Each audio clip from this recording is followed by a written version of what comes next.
G'day guys, Simo from the Alma here with Jono today. And just an introduction about our new pizza project for this month, coming back post-COVID. It's good to be back and it's good to be giving back to the community. So here at the Alma, we've run with a pizza project probably for the last 12 to 18 months. We run with a custom pizza from Tavern, our head chef, and from every pizza sold, the Alma donates $2 to a great charity. And for this charity, we're going to be supporting the terrific work of Operation Flinders. Hence, we've got Jono here today to talk. Welcome, mate. Thanks very much. Okay, so Jono, about your foundation, mate. How long have you been involved in the foundation and how's it grown in the time that you've been in it, mate? Yeah, I've been involved for best part of 15 years now, and we've seen the organisation grow from fairly humble beginnings way back in its origins of 1991, where 35 young people participate in an Operation Flinders exercise. To 2019, 413 young people had the chance to experience an Operation Flinders exercise in the Flinders Ranges, where they undertake an 8-day trek of discovery. It's a journey of opportunity for the young people to find out what life has to offer them, and quite often can be the key to opening up their imagination and realise what they can really achieve in life. Oh, fantastic. So I guess in the time that you've been involved in the foundation, how have you seen it grow and how's the support been to help the project grow over that time, mate? Certainly from the school's perspective, who nominate the kids to go through the program, the school nominations year on year increases each year, just because of the fact they see the benefits that the program provides the young people, and also the support and the encouragement that young people get whilst they're out on the exercise as well. So from that side of things, it's grown the number of teams who participate, but also the number of volunteers who want to get involved with Operation Flinders. We just see an increase in that year on year as well, because the people who are out there in the field supporting the young people, they see the direct benefits of their support and the outcomes they get, so they just keep coming back year after year as well, which is terrific. So obviously you're based here in South Australia, getting city kids out into the country and country kids mixing with the city kids. How's that go for you, mate? Yeah, we're based here in Adelaide. We have an office and a warehouse in Edwardstown, but the core program that we run is based up in the far northern Flinders Ranges. So we have teams from literally statewide who will nominate, and schools will nominate their students to come up and participate. So teams from Whyalla and Port Augusta and Roxby Downs in the north, to Mount Gambier and Millicent in the south, to Waikerie in the Riverland, to Ceduna, Port Lincoln over on the west coast, and a number of metropolitan schools and agencies will also refer their young people to participate. So it's servicing young people, schools, agency from all around the state, and they converge on the Flinders Ranges to participate in one of our exercises. So you talk about young kids here in South Australia. What age bracket do you sort of work within for kids, mate? Is it young kids that are still in primary school, up to teenage, or young adults? Yeah, it's primarily the teenage years, so 13 to 18 years. So when you look at school ages, that's about year 9s and 10s, and over the course of the years, that seems to be the age group who benefit most and who gain most from their participation, in terms of the physical element to it, which is pretty important, but also the messages that the team leaders and the adults try to pass on to the young people. That age group seems to respond best to the messages that we're trying to pass on to them as well. So I guess with the young kids that you're dealing with today, like, just give us a bit of a background. What type of issues are these young people dealing with today, mate?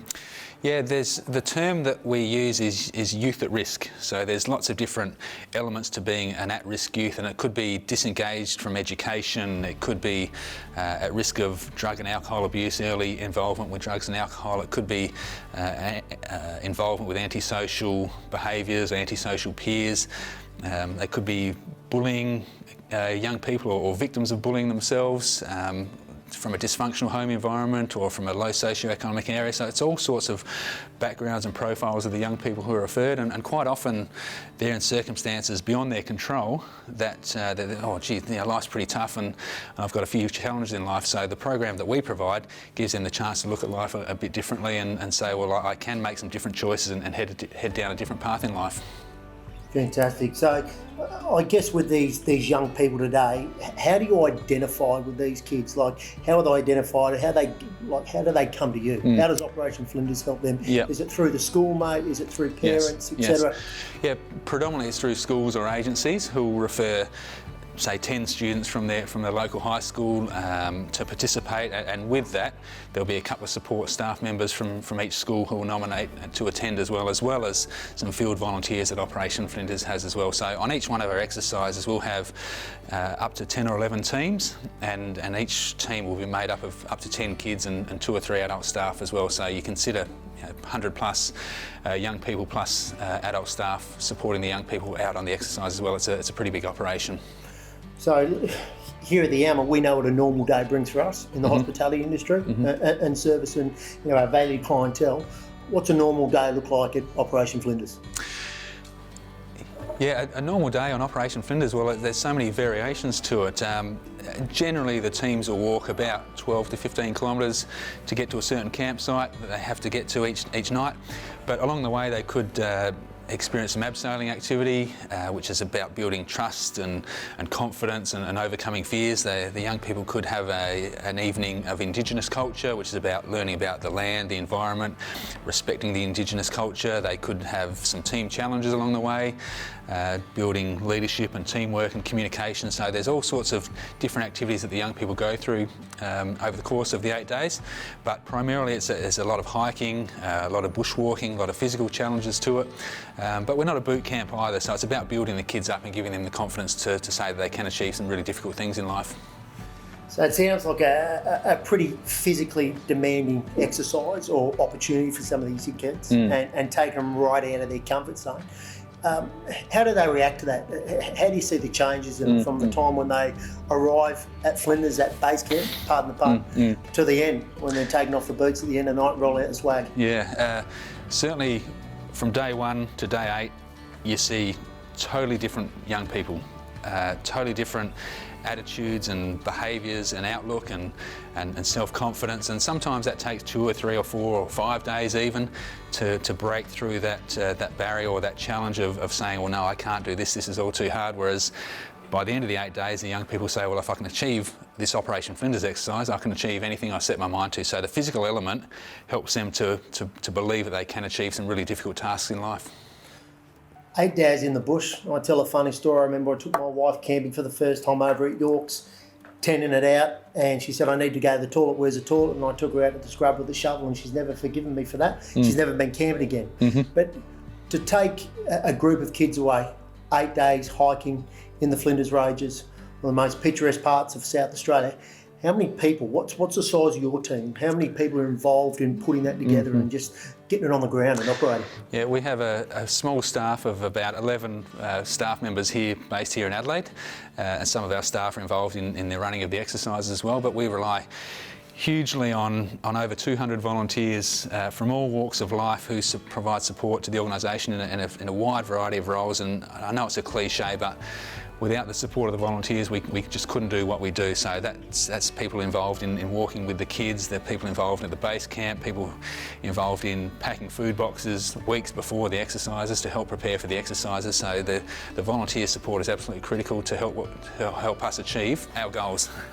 So I guess now post-COVID and still COVID for a couple of states in Australia now, we hear more and more in the general public about the Army and the Defence Force being involved in civilian life, getting us through this period. With Operation Flinders, any involvement with the Army at all and with the kids up there in the Flinders? It's a really good question, and certainly in the early days of Operation Flinders, well, that's how it all started. The founder of Operation Flinders was a former Army officer. She was involved in teaching as well, and then she went back to her role in the Army and set up the program with support from the Army with logistics and personnel and vehicles. So that sort of Army subculture, if you like, to Operation Flinders is so important, and we still have serving and retired Army personnel undertaking the programs and supporting what we do out in the field as well, and along with emergency services and police and SA ambulance personnel. That services background is a really important element of what we do. But it's important to understand we're not a boot camp, but it's having that structure behind the program from a safety perspective that is really, really important. Social media today, technology today. How do these kids go after, being in front of their handsets or their hand devices so much? How do you find kids today from that side, technology driven, to going out to the outdoors, spending 8 hours under the stars? How are they when they get back home? one of the best elements of the program itself is that where we run it in the Flinders Ranges, there's no mobile phone coverage. So you get to a certain point in the bus and you think, well, we're done, there's no more coverage. So that's one of the really important elements, is to remove the young people from their familiar environments, from their peer groups, from their technology, as you say as well, and just enjoying nature, enjoying the physical challenges, enjoying conversations, enjoying each other's company, to the point where we learn a lot about each other and ourselves as well. And the young people fill out a bit of a form when they when they complete the trek, and one of the common responses is, well, you know, I didn't need my phone as much as I thought I did, which is really, really great to hear that, yeah, technology is so important, but it doesn't rule us, and the key element to what we do is being out in the nature and enjoying the beautiful Flinders Ranges. I guess in the 15 years that you've been involved, Jono, there's probably some fantastic stories and some great achievements you've had. Mm-hmm. Is there any standout stories, mate, or things that affected you personally, mate, with a certain group or a certain kid over your time, mate? Certainly there's some big wins in terms of, you know, where the young people started to what they're doing now, and I'll just throw a couple at you. There's a young lady who's now a psychologist and chairs our clinical advisory committee, and this is a young lady who went on Operation Flinders back in 1994, and now she's a doctor in psychology. We have a young lad who's now a serving police officer, and 12 years ago he was a bit of a troublemaker in school. There's a young lady who's a school counsellor at her high school. She went to high school then, and she did Operation Flinders, and now she's brought Operation Flinders back to her school to support other students. So there's some fantastic wins, but also some really good wins are things like just a young person fixing a relationship at home, or it could be finishing school, or making some different choices in life. So whilst there's some pretty big wins, the first three that I mentioned, the others are just as important wins as well, and the outcomes that the kids can achieve whilst on Operation Flinders. So I guess part of being here today and the Alma throwing the support behind Operation Flinders, how do people in Adelaide, South Australia, the wider community, how do we get to know Operation Flinders? Mm-hmm. How do we get the message out there? Yeah, we obviously have a website, operationflinders.org. We have a Facebook page as well, which people can have a look at, and if people are interested, they can get involved in volunteering, in fundraising, in doing the treks with the young people. There's so many different ways to support the organisation, and as I said, 200 volunteers, and we see them coming back year after year because they believe in the program and they believe in the outcomes that we achieve with the young people. So guys, I think today, for the Alma, please, it's a fantastic thing to be involved in. I'm a new dad. I've got a young boy. There's nothing better than getting out with your child out into the outdoors. These kids need people like Jono and Operation Flinders. We need to get behind them. We're back open. It's great to be back open. The world's changing. COVID's changed everything. To get into the Alma, we'll be doing our pizza project. $2 from every pizza project side through the back end of July and all of August. We'll be donating to Operation Flinders. Been a pleasure to meet with you today, Johnny. Doing a great job. We'll do the Molly Duke left handshake, mate. Well done. And we're glad to be involved with you. Thanks very much. Mate. Terrific, thank you. All right, Alma team. So it looks like we've got Severia, our head chef here at the Alma, with the pizza. You beauty. Savage, bring it in. How you going? Oh, good, mate. Look at this. And what have we got here, mate? This is a lamb salsiccia. It's Australian lamb with marinated mushrooms, eggplant, heirloom tomatoes, and a bit of fior di latte on a garlic parmesan base. So, boys, dig in. Done. So as they say in MasterChef, should we taste? Go for it. Let's give it a go. Oh, I'm going to get a bit of lamb on that. I'm not just going to carb load. It's cooked in the wood oven, so out of the wood oven, mate. Nice smoky flavour lamb on that. Lamb. That's all right.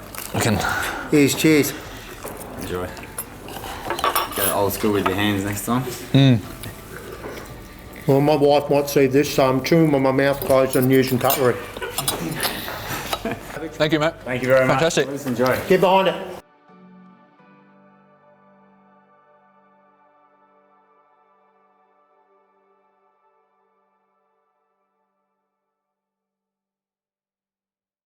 G'day guys, Simo from the Alma, joined by Robbo. Oh, sorry. Start again. Start again. G'day guys, Simo from the Alma here with Robbo today. Welcome, Robbo. John. Oh, done it twice in a row. G'day guys, Simo here from the Alma, here with Robbo today. Terrific. I would shake Jono's hand, but he was thrown out of the Alma on Saturday night and he's got a bit of an injury. Can we take that out?